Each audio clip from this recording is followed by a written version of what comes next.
Corsair has effectively refreshed their Void RGB headset with the Void RGB Pro. Aesthetically, the new version looks fairly similar to the old, but you get updated audio drivers, a new microphone, and new memory foam ear pads for comfort, redefined. The available SKUs at launch include Surround Black, Surround Red, USB White, USB Black, Wireless White, and Wireless Black, with the Wireless SE Yellow Jacket version as a Best Buy exclusive. Corsair sent me the Wireless Black variant for a review, so this video will focus on that one in further detail. Sound good?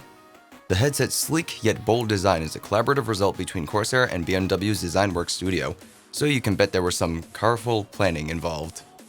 The headband consists of a flexible metal wrapped in a hard plastic that allows for a bit of give to accommodate heads of varying sizes, features adjustment and satisfying clicky steps, and a viscoelastic memory foam to prevent any unpleasant contact. The headset itself weighs 390 grams, and in my usage, definitely light and comfortable enough for an extended period of time. More on that later. Given its light weight, I'd say it's fairly well built, but I wouldn't recommend being rough with them. I wouldn't recommend being rough with anything, really. Except for maybe my ex. She liked it that way. The circumoral cups that completely cover my Dumbo-sized ears, housing 50mm neodymium drivers with an impedance of 32 ohms at 1 kHz, swivel if you want to lay the thing flat on your desk. And the unidirectional noise-canceling microphone sits on a somewhat flexible boom that can be raised or lowered, which will mute and unmute the microphone respectively. There is an audio cue when activating and deactivating the microphone, in addition to a red LED that sits towards the tip of the arm to show whether or not you're muted. On the left ear cup, you'll find the charging port for the included 2-meter micro USB cable. The headset doesn't transfer data through this cable, it all goes through the 2.4 GHz wireless receiver. Corsair advertises a range of up to 40 feet, or a little over 12 meters, and I believe them. I could walk pretty much anywhere on the first floor of my house without dropping signal. The left ear cup also has 2 buttons and a kind of tilt dial. Top button's for power, then there's a button to mute the mic if you don't want to swing the boom. The dial adjusts system volume and can be short pressed to swap audio profiles, more on this shortly, or long pressed to toggle Dolby Surround 7.1. Any profile swaps you make will notify you with an audio cue, but you can disable that cue in queue if you so choose. This can be done by clicking the cogwheel up top and unchecking Enable Voice Prompts. Here, you'll also find an option to disable auto shutoff, update firmware, and view remaining battery. A full charge will get you up to 16 hours of use according to Corsair, and in my experience, with the LEDs on and the microphone off, I sucked a little over 9 continuous hours out of it. With the LEDs off, I wouldn't be that surprised if you could get it pretty close to Corsair's claimed 15 or 16. And on that note, on each ear cup, you'll find illuminated Corsair sales logos to complement your RG beats. That glorious RGB is controlled via Corsair Utility Engine 2. You can find a fairly extensive tutorial on the program up here, but for this video, we'll only be focusing on the headset. Under basic mode, you can use effects such as static, blink, breathe, beat, rainbow pulse, rainbow, and lighting link, which allows all your Corsair peripherals to synchronize with one another. With advanced toggled on, you have access to the same effects with the same parameters, minus lighting link, which makes advanced seem slightly less advanced. As an added bonus, you can enable the visualizer on your keyboard, which will either listen to the Void's microphone or show the audio wave for any sounds coming through the headset itself. That's how I know Corsair listens to me. You'll more or less need the headset to enable this effect, but there is a way around it that'll link in the description. It's an older solution and I haven't tried it myself, so it may or may not actually be functional anymore. Digging into Q further, you have access to a bunch of audio profiles that you can tweak or add to. By default, you have Pure Direct, Movie Theater, FPS Competition, Clear Chat, and Bass Boost. Sound is pretty subjective, so you might like what they've done with the audio curves, or you might not.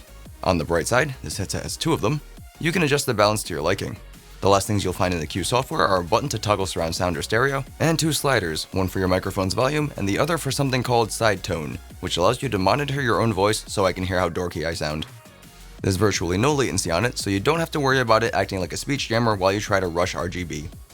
All that sounds good, but how does all that actually sound? Well, good. Impressive, even. For listening to music, I found myself mostly sticking with the Pure Direct setting with surround off. Don't expect them to beat higher-end headphones, but this was definitely an enjoyable experience for me. If I had any complaints at all, I think higher frequencies could have been a bit cleaner. There's good bass on these, and I found it to be pleasant in some cases, but most of the time there's just ever so slightly too much residual rumble that I think could have been tightened up a little. I actually found the bass boost preset to be a little too bass heavy, so I didn't dabble in this one too often for music. You could even say I dropped it. But for gaming, the bass preset with surround enabled was actually pretty sweet in games like Doom or really anything with explosions. Movie theater mode with surround on for consuming content was perfect. It brings up the bass and the treble just a little bit, and adds more life to the scene for anything from explosions to dialogue. I don't play too many shooters, but FPS competition with surround on is what I use for spoopy games, since it strengthens a lot of the ambient noises and surrounding details, which, in many cases, helped me avoid certain death. Clear chat gives a healthy boost to treble, which is good for hearing raid members over Discord or something, but I didn't find myself needing this preset too often, since I haven't seriously played any MMOs in years, which is another way of saying I ran out of friends. Regarding volume, I maxed out the system and heard no audible distortion. What? Additionally, I don't hear any white noise or static when nothing's going on, so that wireless signal remains clean and unadulterated. Despite how nice things sound so far, there are a few things that make my ears ring, figuratively. First off, while the gloss on the ear cups looks really good, it does pull fingerprints, especially if you're not completely used to where the buttons are. It's kind of a double-edged sword. Secondly, and this is me being nitpicky, the LED that indicates you're muted is locked in red. Being an RGB device, I'm okay if it's locked in a color, as long as I can set that color. And speaking of locked colors and RGB, the dongle and USB cable have yellow highlights. I prefer what Corsair does with their more recent keyboards in that they use gray for the accent color instead. In terms of comfort, I feel no head or ear fatigue. But here's another area where its strong points also reveal weakness. It doesn't have too much in the way of clamping force, so if you lean too far forward or back, it has no problem with letting gravity take the wheel. Or maybe my head is just small. I know what I said. And while I didn't have any fatigue after extended use, I did notice my ears get warm after a while. It wasn't warm enough to cause discomfort or sweat, just enough to be noticeable. No, I was not wearing the beanie. Do note that this review was done during the summer when my room ambient temperature usually sits anywhere between 25 and 30 degrees Celsius. Now, to be crystal clear, or in Corsair's terms, pure direct, I do like how this sounds. However, given that this is simulated surround sound, it can occasionally be kinda difficult to determine whether some sounds are coming from directly in front or from directly behind. Stereo and diagonals are on point. My only big problem with this headset was the microphone. Headset mics typically have a stigma for sounding less than great, and Corsair's isn't too different. While I would consider it to be good enough for Discord or Skype, I wouldn't recommend using this for gameplays, content creation, or maybe even streaming. It's also somewhat quiet, but the arm can be adjusted, so I would recommend using the included windscreen and positioning it accordingly. On the bright side, I will note that it does a fairly decent job at blocking out keyboard and mouse noises. And it's me kind of mashing the keyboard. Now, are these headsets as sound as $1 in terms of dollars? You'll probably be happy to hear that these are a direct replacement to their original Void RGB series. MSRP starts at $79.99 US for the wired versions and $99.99 for the unchained variant. So you're basically getting better for not more. I can't complain. And so that's all I have to say about that. Feel free to like, dislike, subscribe, share, sound off in the comments if you have anything in particular you want to say. Thanks for watching. My name is Steven, and I am ALittleDIMM. Bye bye.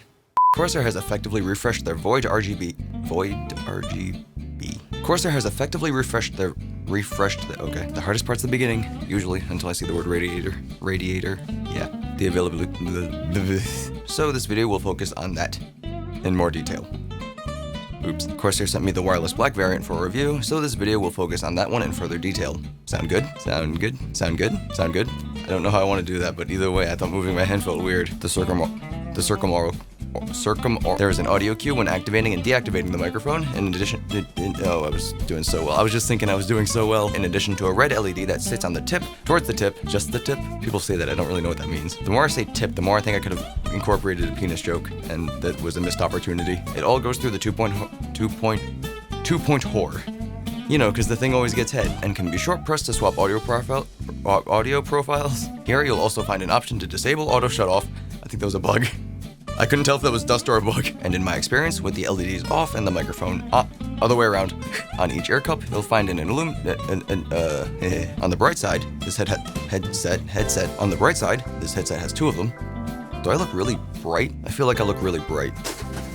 I wonder if anybody's gonna notice the subtle shift in lighting, since it does straighten out a lot of the ambient noises and strengthen, not straighten. The dongle and USB cable have no. Oh, I still have the plastic.